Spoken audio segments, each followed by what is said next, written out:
नमस्कार साथियों, स्वागत है आप सभी का यस के एक्सेलेंस ट्यूटोरियल में। तो आज के इस ट्यूटोरियल में हम लोग प्रश्नावली 3.6 का क्वेश्चन नंबर 2 का तीसरा सॉल्यूशन देखेंगे। यहाँ पे कह रहा है कि रूही 300 किलोमीटर दूरी पर स्थित अपने घर जाने के लिए कुछ दूरी रेलगाड़ी द्वारा तथा कुछ दूरी बस द्वारा तय करती है। यदि वह 60 किलोमीटर रेलगाड़ी द्वारा तथा शेष बस द्वारा यात्रा करती है तो उसे 4 घंटे समय लगते हैं। यदि वह 100 किलोमीटर रेलगाड़ी से तथा शेष बस से यात्रा करे तो उसे 10 मिनट अधिक समय लगते हैं। रेलगाड़ी एवं बस की क्रमशः चाल ज्ञात कीजिए। तो देखिए इसमें हम लोग को करना क्या है।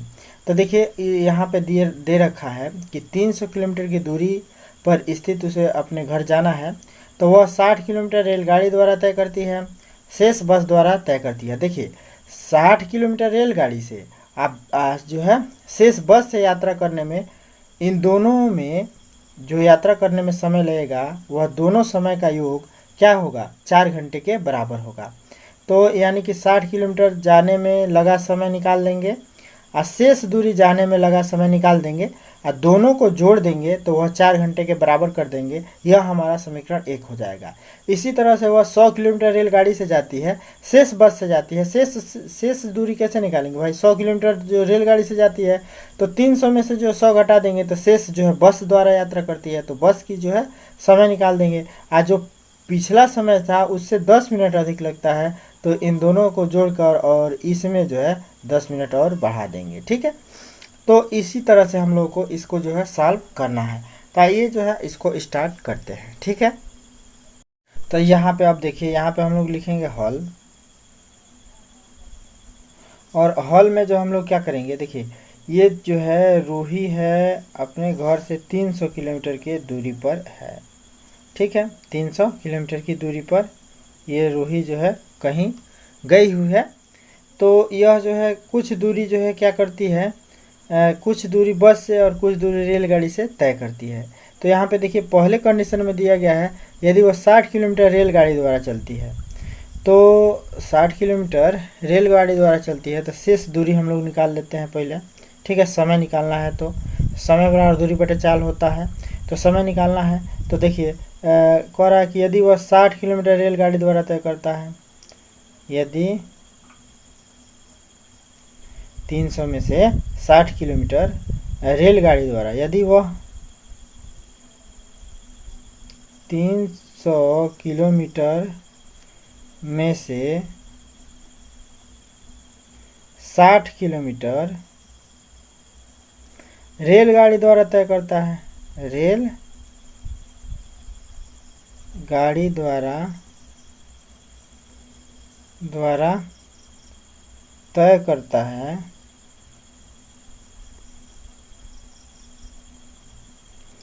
तो शेष दूरी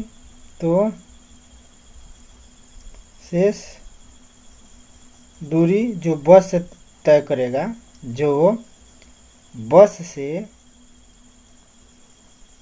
तय करेगा, अच्छा करेगी, रूही करेगी, ठीक है, करती है, करेगी। ठीक है, शेष दूरी जो बस से तय करेगी वह कितना हो जाएगा, तो 300 माइनस 60 बराबर कितना हो जाएगा, 240। तो 240 किलोमीटर की दूरी वह जो है किससे तय करेगी, बस से। ठीक है, तो अब 60 किलोमीटर जाने में लगा समय और 240 किलोमीटर जाने में लगा समय, दोनों समयों का योग जो है कितना होगा, तो 4 घंटे ही होंगे, क्योंकि 60 किलोमीटर रेलगाड़ी से गई है और 240 किलोमीटर बस से गई है, तो उससे जो है टोटल समय कितना लग रहा है, 4 घंटा। तो यह समय निकाल के हम लोग 4 के बराबर कर देंगे योग। ठीक है, तो हम लोग यहाँ पे लिख देंगे प्रश्नानुसार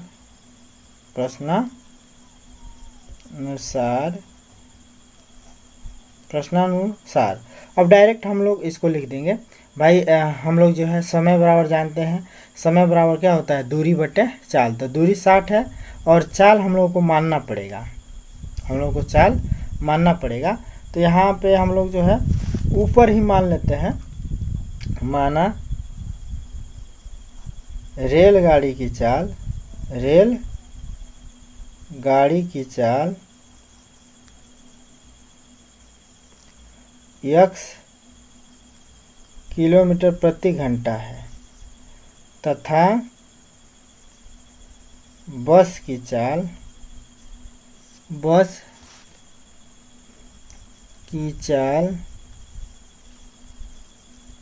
y किलोमीटर प्रति घंटा है, y किलोमीटर प्रति घंटा है। ठीक है, तो अगर बस का चाल पता चल गया और रेलगाड़ी का चाल पता चल गया तो आराम से दूरी पता है तो आराम से हम लोग समय निकाल सकते हैं। तो समय बराबर क्या होता है आप लोग को पता ही होगा कि समय बराबर दूरी बटे चाल होता है, दूरी बटे चाल होता है। तो दोनों का अगर समय निकालें तो 60 किलोमीटर रेलगाड़ी द्वारा चला गया जो समय होगा 60 बटे क्या हो जाएगा यक्स, 60 बटे यक्स हो जाएगा। हाई जो है 240 बटे वाई हो जाएगा। दोनों का योग करेंगे तो ये जो है 4 घंटे के बराबर हो जाएगा। तो प्रश्न अनुसार लिख के हम लोग डायरेक्ट अब इसको लिख देते हैं। क्या लिख देंगे 60 बटे यक्स धन में 240 बटे वाई। दोनों समय कितने के बराबर होगा तो 4 घंटे के बराबर होगा। ये समीकरण नंबर 1 हो जाएगा। और इसी प्रकार जो है समीकरण नंबर 2 बनाएंगे। तो देखिए अब इसमें जो है 100 किलोमीटर रेलगाड़ी से तथा शेष बस से, तो 100 किलोमीटर दूसरे शर्त के हिसाब से केस 2 में हम लोग जो है दूरी एगो हो जाएगा रेलगाड़ी द्वारा। रेलगाड़ी की दूरी क्या है 100 किलोमीटर चल रही है और शेष जो है बस से कितना चलेगी तो जो है 300 माइनस 100 घटा देंगे तो 200 जो है बस द्वारा तय कर रहा है, बस की दूरी है। अब हम लोग जो है समीकरण बना देंगे। तो समीकरण बन जाएगा 100 बटे यक्स धन में 200 बटे वाई बराबर हो जाएगा। जो पुरानका घंटा है वैसे 10 मिनट अधिक, तो 10 मिनट को घंटा में बदलेंगे तो 10 बटे क्या हो जाएगा 60, 10 का नाम 10 और 10 छक्के 60, 1 बटे 6 हो जाएगा। ठीक है, 1 बटे 6, तो 4 धन 1 बटे 6 हो जाएगा। ठीक है, यानी कि इसको हम लोग लिख दें तो 100 बटे यक्स धन में 200 बटे वाई बराबर कितना हो जाएगा तो 4 धन में 1 बटे 6, 1 बटे 6, 6 चौको 24 1 25, यानी कि 25 बटे 6 घंटा, 25 बटे 6 घंटा ये हो जाएगा। तो ये आपका समीकरण नंबर 2 हो जाएगा। ठीक है, संभवतः आप लोग को जो है समझ में आ रहा होगा। हमने डायरेक्ट काम किया है, डायरेक्ट इसलिए किया है कि समय निकालना आप लोग जानते होंगे और इसी सूत्र पे रख देना है समय बराबर दूरी बटे चाल। तो 60 किलोमीटर जाने में लगा समय 60 बटे यक्स और 240 किलोमीटर जाने में लगा समय 240 बटे वाई बराबर 4। और फिर इसमें जो है समय निकाल देंगे तो 100 बटे यक्स धन में 200 बटे वाई बराबर 4 धन जो 10 मिनट अधिक लग रहा है वह। ठीक है, तो अब ये जो है 2 समीकरण हैं और इन दोनों समीकरणों को हमको जो है हल कर देना है। अब देख लीजिए इसमें आपकी मर्जी है कि इसको विलोपन विधि से करेंगे कि प्रतिस्थापन से कि बीजगुणन से, किससे करेंगे। तो हम तो जो है इसको जो है किससे करने वाले हैं, तो पहले इसको रैखिक समीकरण के रूप में बदल देते हैं। तो हम लोग लिख देंगे यहाँ पे यदि देखिए यहाँ पे जो है 1 बटे यक्स कामन निकल जाएगा, 1 बटे वाई कामन निकल जाएगा। तो 1 बटे यक्स बराबर हम लोग पी ले लेते हैं तथा 1 बटे वाई बराबर हम लोग यहाँ पे क्यू ले लेते हैं। को समीकरण 1 तथा 2 में रखने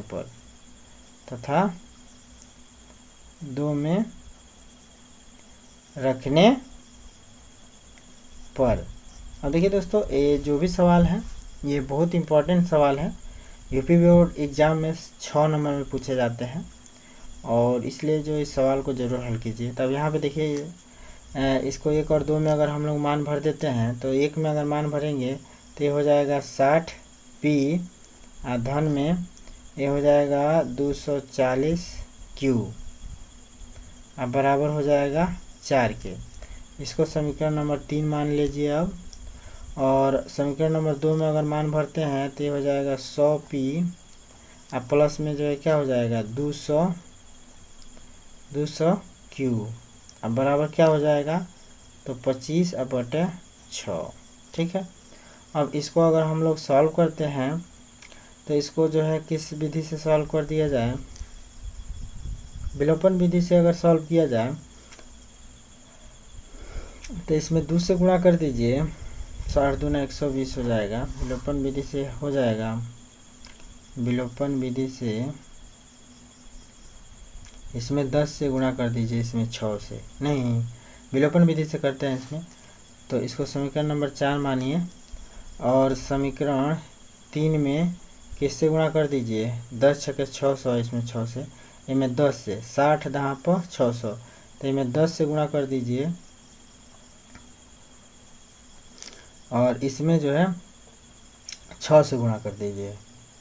तो यहाँ पे लिखिए समीकरण 4 में 6 से गुणा करने पर, तो 4 गुणा 6 करने पर, तो अब इसको लिख दीजिए अब डायरेक्ट 600p आप प्लस में 10 से गुणा कर रहे हैं ना, तो 600 हो गया। आप 10 से इसमें गुणा करेंगे तो 2 4 और 00 हो जाएगा q, और ये 10 से इसमें गुणा करेंगे तो ये हो जाएगा 40। ठीक है, सबसे आसान विलोपन विधि है।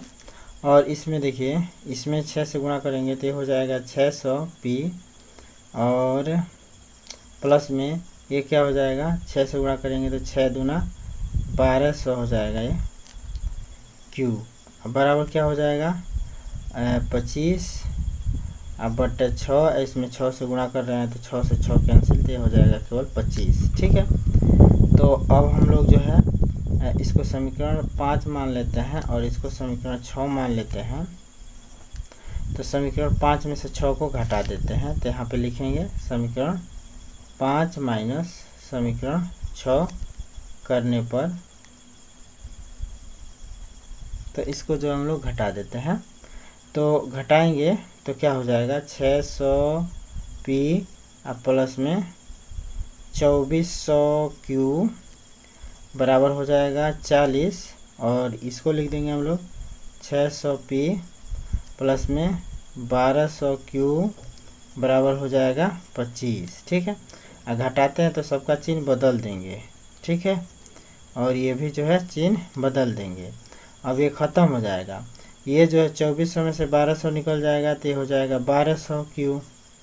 और यहाँ पे देखिए 25 में से जो है 40 में से 25 घटा दीजिए, तो 10 में से 5 जा 5 और 3 में से 2 जा 1, 15 हो जाएगा। ठीक है, तो ये हो गया 1200q बराबर 15 है, तो q बराबर कितना हो जाएगा 15/1200, 15/1200, क्योंकि यह इधर भाग में आ जाएगा। ठीक है, तो q बराबर हो गया 15/1200। और चूँकि हम लोग जो है यहीं से मान भी भर देते हैं, q को जो हमने कितना माना है, तो q बराबर हम लोग माने हैं 1/y, तो यहाँ पे हम लोग लिख सकते हैं 1/y बराबर 1200 हो जाएगा। तो 1200 का इसमें गुणा कर देंगे, 15 का गुणा कर देंगे, 15 गुणा y हो जाएगा, 1200 गुणा 1 हो जाएगा, क्रॉस गुणा करा देंगे, तो यानी कि 1200 बराबर हो जाएगा 15y। ठीक है, तो 1200 बराबर 15y, तो y बराबर कितना हो जाएगा 15, 1200 के नीचे आ जाएगा, यानी कि 1200/15 हो जाएगा, तो 1200/15 हो जाएगा। तो 15 बटे कितना हो जाता है 120, और 0 बढ़ा देंगे, तो y बराबर कितना हो गया 80। यह किसका चाल हम लोग माने हैं y, तो y हम लोग जो है देखिए किसका चाल माने हैं, बस की चाल माने हैं। ठीक है, यहाँ पे देखिए बस की चाल y किलोमीटर है और रेलगाड़ी की चाल x किलोमीटर है, तो बस की चाल हो गया y, यानी कि y बस का चाल हो गया 80 किलोमीटर। बस की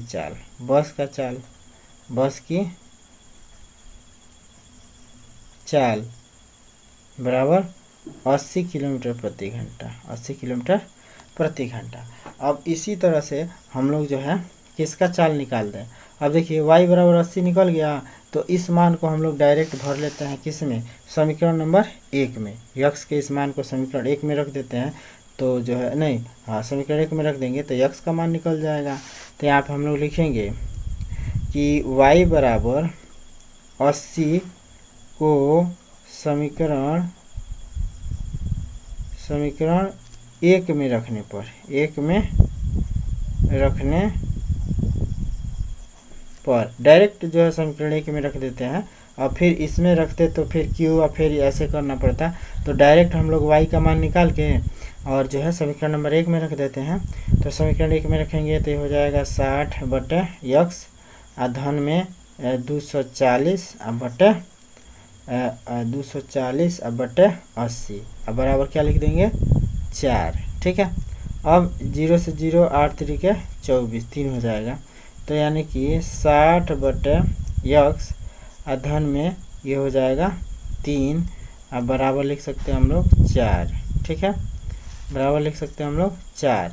अब 3 को इधर पक्षांतर कर दीजिए, तो 60 बटे यक्स बराबर 4 माइनस 3 हो जाएगा। तो 60 बटे यक्स बराबर 3 में से 4 में से 3 जा 1, तो यक्स का 1 में गुणा करेंगे तो इधर हो जाएगा 60। इधर कितना हो जाएगा, इधर यक्स का 1 में गुणा कर देंगे तो यक्स बराबर 60 बराबर लिख देंगे यक्स, यानी कि यक्स बराबर हो गया 60 किलोमीटर प्रति घंटा, यानी कि रेलगाड़ी की चाल होगी 60 किलोमीटर प्रति घंटा। तो यहाँ पे हम लोग लिख देंगे भाई यक्स बराबर 60 है, तो इसका मतलब रेलगाड़ी की चाल हो गया। तो रेलगाड़ी की चाल हो गया आपका 60 किलोमीटर प्रति घंटा, 60 किलोमीटर प्रति घंटा। ये किलोमीटर प्रति, चाल हमेशा जो है किलोमीटर प्रति घंटा में रहेगा। तो बस की चाल 80 किलोमीटर प्रति घंटा और रेलगाड़ी की चाल 60 किलोमीटर प्रति घंटा हो जाएगा। ये आपका आंसर हो गया। ठीक है, यही पूछा जा रहा था, रेलगाड़ी की चाल तथा बस की चाल याद कीजिए। तो रेलगाड़ी की चाल हो गया 60 किलोमीटर प्रति घंटा और बस की चाल हो गया 80 किलोमीटर प्रति घंटा। यह वीडियो अगर आप लोगों को पसंद आया हो तो कृपया चैनल को सब्सक्राइब कीजिए और इसे अपने यार दोस्तों में शेयर कर दीजिए। तो फिर मिलते हैं दोस्तों अगले वीडियो के साथ, तब तक के लिए जय हिंद।